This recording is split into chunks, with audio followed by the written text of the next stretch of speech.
Divisional round starts Saturday afternoon at 4:30. The Houston Texans time slot historically. Houston Texans at the Baltimore Ravens. Ravens favored by 9.5 here at home. Both number one seeds are playing on Saturday, and just a reminder why that is the case.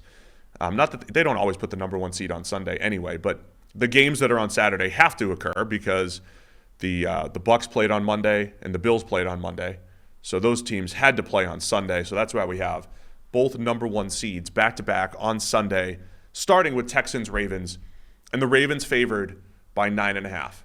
So like I said, we've got two nearly 10-point spreads in the two games on Saturday. Every year, my annual reminder, sometimes we come out of wild card weekend and we're all hyped up for the teams that we just saw, and we forget that the teams on bye are really good.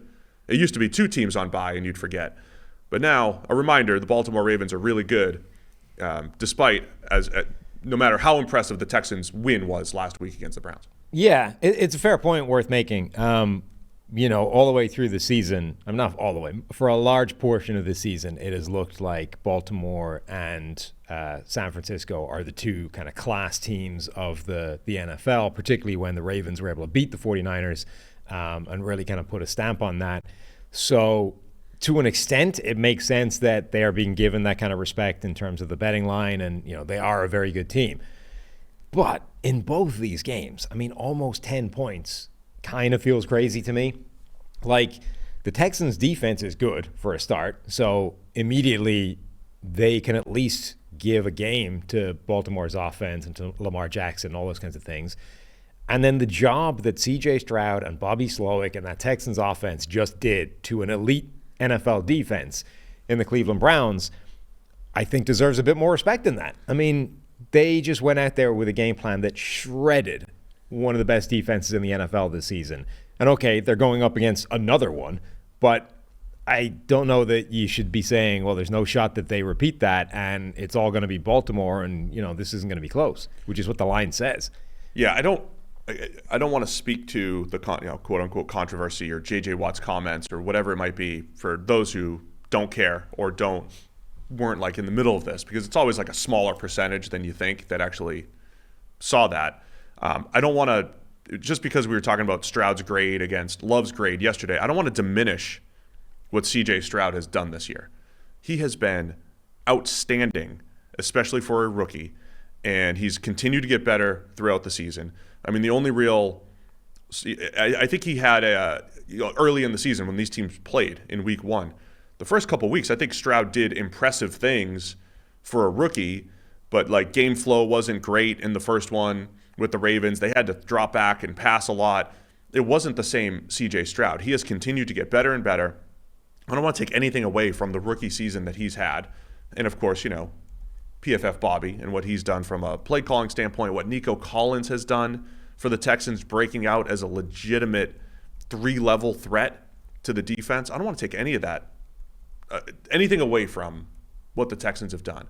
And then as you said too, like the defense also continues to get better. So this is an interesting one because like 3 out of 4 games here, Sam, are rematches. And I think if you look at the Texans and Ravens playing in week one, that's like a whole different world. Stroud's first ever game. That was, it feels like it was seasons ago. So I don't know if that matters at all. And, similar, Bucks and Lions, that was kind of early in the season. And then Bills and Chiefs, that was a few weeks ago. Like that feels closer. And it was a really close back and forth game. That feels closer to what we might see on Sunday. But my point in all this is the Texans are better than they were when they played in week one. And the way they've been trending the second half of the season, they have the ability to pull this upset. Yeah, absolutely. I mean, week one, I don't think it matters much at all in this type of game. Week one, generally weird things happen. So even if you weren't talking about rookies across the board for Houston, I think it would matter very little anyway, just because week one is a crazy sort of week of the season. Everything's new. First time we've seen anybody, blah, blah, blah, right? So even if it was a whole stable of veteran guys and coaches on one side, I would say it's fairly irrelevant. When you're talking with Houston, C.J. Stroud, rookie, rookie receivers, young receivers, guys new in the building, rookie coaches, both head coach and coordinators, I'm like, it's irrelevant, basically. It doesn't make much difference whatsoever. So I do think you start looking at what are the Texans right now versus what are the Ravens. Baltimore looks like the best team in the AFC, but the Texans have just shown repeatedly that they can rise to those kinds of games and, run with anybody. All right, so why is the spread 9.5? Well, let me give a little reminder what the Ravens have done against really good teams. They did beat the Texans 25-9 back in Week 1. They beat the Lions, just the remaining teams in the playoffs. They beat the Lions 38-6. They beat the 49ers 33-19 on Christmas night. Here's the other point with the Ravens. Remember, they beat the Niners. That was their big game. And then the following week, another big game going up against the Dolphins, a battle for the number 1 seed. And they beat the Dolphins 56-19. And the point we made there was, wow, they're facing Kyle Shanahan and then Mike McDaniel the next week, same scheme. Then they sit their starters against the Steelers in Week 18 and lose. Now they're going up against another Shanahan disciple, another Shanahan-esque offense with Bobby at the helm. This will be the 3rd straight game Baltimore starters have played against relatively the same system, and They've done a great job against the Niners and Dolphins because their defense does a great job through the middle of the field that this system likes to attack. They're not all identical, the systems, but the Ravens are as equipped as any team to handle the Shanahan trees scheme that has taken the league by storm. Yeah, they are. It's also I think it's a more difficult test than Cleveland was for Bobby and CJ Stroud because the Browns defense was really, really good. Number one, it wasn't as good on the road. Number two, it was always slightly susceptible to misdirection, to sort of trickery and it was too aggressive for its own good, right? So if you played into that and you just kind of ran what you ran and let them get after you, they were going to cause you real problems. If you were going to show them one thing and hit them with something else, bait and switch, do anything like that, they were always vulnerable to those big plays. And Houston just strung a whole bunch of them together and wrecked them for the majority of that game. Baltimore's defense isn't. It's just not as susceptible to those things. They are much more kind of disciplined and conservative in terms of they're not reckless with their aggression. So what Bobby dials up as a game plan this time is going to be much more interesting. How does he exploit the gaps in this defense? How does he put them into disadvantageous positions? I don't think it's going to be as easy as it was against Cleveland. So, there's a reason that the over-under is only, 42, 43 points as well. Yeah, I think it's definitely going to be much more challenging. I think Baltimore, guys like Kyle Hamilton and the season that he's had and how, he's playing in the slot, he could play free safety. I do wonder how much, Houston's gotten into these games where they have tried to bang their head against the wall as far as running the ball just to take a little bit of pressure off of Stroud in the offense. There's been other games, like the Broncos game comes to mind, where the protection schemes for the Texans were attacked pretty well. There have been times where, and I know they've had some offensive line issues. Some of that has been offensive line issues. Some of it's been protection issues. Mike McDonald and this Ravens defense potentially attacking, creating pressure. To me, it feels like one of those games, and I'll say the same thing about Jordan Love. It feels like one of those games where Stroud has to make 3 or 4 special throws. This seems to be my analysis for all teams going up against the Ravens. They're fundamentally sound. I think they're a different defense than, say, the Browns. The Browns had a little more boom or bust to their defense, where there were throws, right? You said they're aggressive, so there were throws to be had. The Ravens are more fundamentally sound, where they're just going to make a lot of the throws are going to be tight window, tight window, tight window. So I think if the Texans pull this upset, at the end, we're going to wake up Monday morning or Sunday morning and say, wow, Stroud made 3 or 4 legitimate throws. And so I think he's going to have to do that. I said the same thing about Trevor Lawrence when they played a few weeks ago. I think both quarterbacks are going to need to have good games if they want to win. One element, Baltimore's run defense is not particularly good. I think that the Texans will be able to run the ball, which is critical.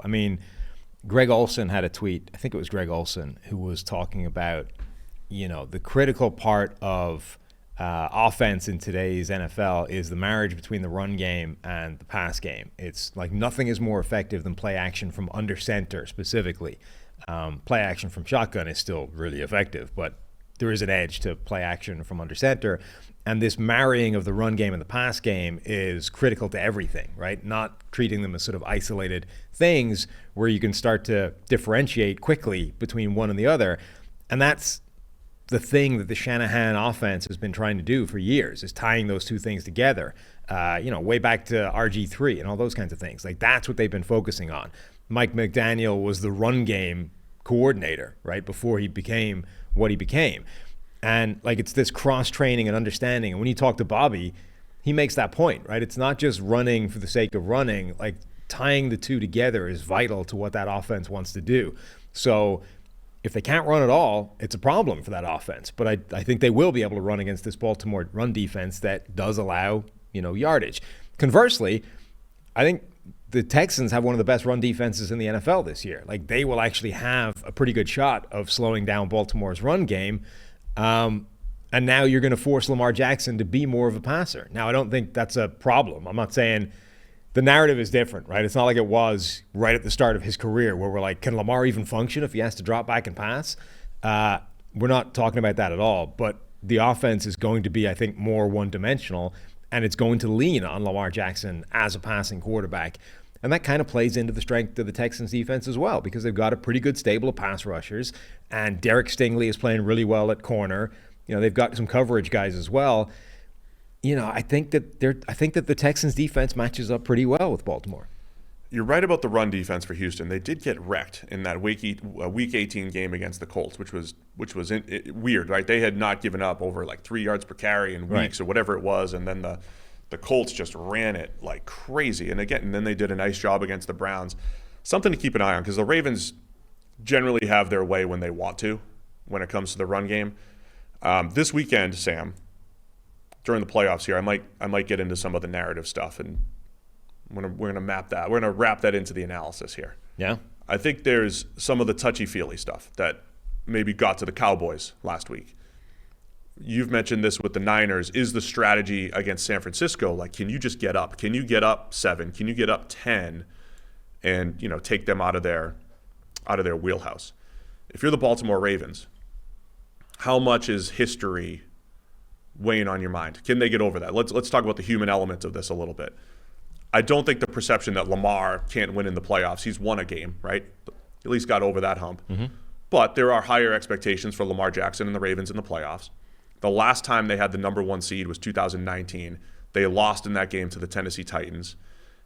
Derrick Henry ran all over them, and they had 2 failed fourth downs, if I recall, they're just one-off plays. That whole year, they were like 80% on 4th and short or whatever it was, and they were 0 for 2 in big plays, and the game got away from them.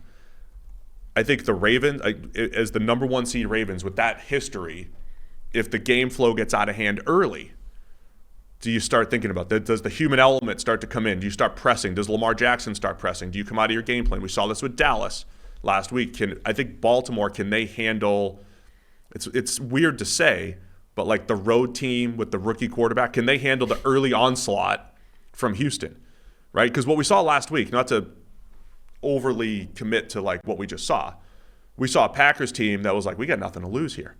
If the Texans come in with nothing to lose, compared to a Ravens team that is like, all right, we got the number 1 seed again, worked hard, got this thing, first time since 2019, we're going to get the MVP again. Just keeping an eye on the Ravens not pressing early on, especially if things don't go well early. Yeah, I would say more pressure is on Baltimore than Houston. But I don't know if it's I made this point last week that, Dallas is now battling this weight of history, like 20 years at this point of failing in the playoffs, and you can see it. They choke. They literally choke. You can see them tighten up, tense up, and stop playing when it starts to get in their head that, it's going to happen again. I don't think anybody anymore is dealing with that. Like, Dallas is a, if not unique situation, then a rare one, and Baltimore might be under more pressure than Houston, but neither of them are in that ballpark of pressure and added sort of feel stuff that's factoring into this game. I don't really think it's going to be a factor for probably any of these games. All right, let's talk. You've made the point about the Ravens offense in those big games. Forget their defense. You've been more impressed by their offense. Going up against the Niners, putting up the 56 against Miami. And that was when Lamar Jackson sealed the deal for MVP in those games. There were some spectacular plays there in those particular games. In that Jags game on Sunday Night Football, I do think there's this element of Houston, like when you're rushing the passer against Baltimore, it might not be about pressure. It really is about, hey, you need to steal a few sacks in there. You need to steal a few negative plays. Lamar's done a great job of scrambling when needed, scrambling to throw, and then the pass game generally, this is the best mix that they've had, right? They stretch you horizontally. They can stretch you vertically. I don't think Mark Andrews is back for this game at tight end, but he's back practicing. But Isaiah Likely has handled that, the seam extremely well. The Ravens are really difficult to defend because they've got every element of the field covered with pretty good playmakers. Yeah, and Lamar Jackson is one of those quarterbacks that when he shows up with his A game, there's no answer. Like, there is no game plan for it. There is no solution to what he does. He's capable of invalidating whatever defense you've called, whatever scheme you're running. There's half a dozen guys in the NFL for whom that's the case. Some of them do it more consistently than others, but if and when Lamar shows up with his best game, it doesn't matter how good your defense is. He can win anyway. So the Texans always have that to concern themselves with. Like, even if we've got all the answers, theoretically, we've got a good run defense, we've got a good pass rush, we've got good coverage, we can force them into the ugly situations. How many plays is Lamar Jackson just going to go, don't care, beat three guys and get a first down anyway? Like, you can't legislate for that. There's only so much you can do, and it's going to be a headache for the Texans all week worrying about that and how many times it happens in the game. But that's always an X factor. The 49ers game, the Ravens 49ers, is such an interesting one because it's what a lot of the Ravens' mystique or like level is built off right now. It was a weird game where, a lot sort of bounced their way. And I'm not saying they got lucky, but I'm saying the way they won that game is very unlikely to be repeated against anybody. I mean, they're not, that type of game doesn't happen very often. It's just every now and again, everything swings in one direction. And you get a bunch of weird or lucky or weird and lucky plays all start to stack in one direction, and the game spirals, right? So I think Baltimore is really good, but I think the less that game specifically is leaned on to make that point, the better. Yeah, I always try to find the nuanced way to describe that because the things you're talking about is Brock Purdy's 4 picks. Like, the Ravens did a good job. You keep getting spam calls over there? Yeah, it's ridiculous. I've been getting lit up with spam calls this week. And the only Stop reason calling Sam. Is that maybe it's JJ Watt? Not unless JJ has a Chicago area code. I'm sure he has people that's ready to attack you. Yeah. The 49ers interceptions, I think the Ravens deserve credit for, tipping those passes and making them difficult. Like I said, the Ravens generally create tighter window throws. They make life more difficult for opposing passing offenses. But the fact that they became interceptions, those are tough to control. That's, I think, the point you're trying to make. The Ravens have the lowest completion percentage allowed on 10-plus yard throws, right? That's what this offense is going to want to do, right? You're going to create those second-level throws. You're sneaking tight ends behind the defense. You're sneaking Nico Collins behind the defense. 36% completion percentage against this Ravens defense on 10-plus throws. Now, the Browns were in a similar range, 39%. But like you said, it's like a different type of defense. I think it's going to be more challenging for the Texans to be able to do that. So anything else about this game? It's a lot to talk about here. We've talked about a lot. Yeah, I mean, I'm fascinated by the game. I think it's going to be a really good one. I'm excited by the challenge facing PFF Bobby, who's now up to 5 interview requests, apparently. He is, yeah. He might legit. I didn't think it was going to be this year, but he might legit be head coach PFF Bobby. I didn't want to be that guy. I'm trying to, nudge him that, like, I have a model that can help if you want to help me, jump in from a player eval standpoint. I offered to give him a reference if he needs one. Yeah, I've got a model to offer him. I think playoff time, the narrative stuff is interesting. So Lamar Jackson's history, the Ravens with Lamar Jackson at the helm, 1-3 in the playoffs. The stats aren't great. They did finally win that one game in 2020, but they've never made the AFC Championship with Lamar. This is their opportunity. Like, this is the type of stuff that's on the line. Whereas on the other side, Stroud and the Texans, if they make this run and go to the AFC Championship in his rookie season, unbelievable. I mean, it's already an unbelievable season and really impressive what Stroud, D'Amico Ryans, what the whole team has done. But that's what's on the line here. Ravens favored by 9.5 at home here. Sam, where are you going with it? I'm taking the Texans. I don't like either of the big favorites in this game, in this week, rather. You're already giving away your pick. I'm also going to take Houston just because it's a huge number. And again, why is it that? And the Ravens have beaten a lot of good teams by a lot of points throughout the season. So that's what the man in Vegas is looking at. The man in Vegas.